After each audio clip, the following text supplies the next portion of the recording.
পৌষ মাস আসবে আর আমরা পিঠা খাবো না, সেটা কি হয়? হঠাৎ করে আজকে প্রিপারেশন নিলাম যে বিকেলবেলা ভাত খাওয়ার পরে একটু পিঠা তৈরি করব।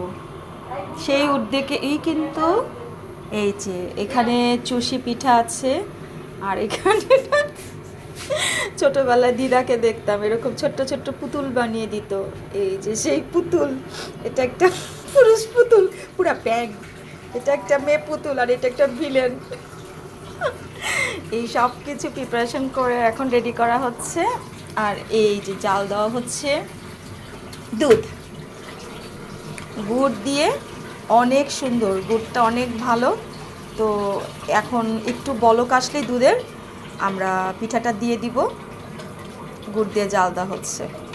পিঠা খাওয়ার সবাইকে নিমন্ত্রণ রইল, চলে আসেন যারা যারা আমার পরিচিত আছে।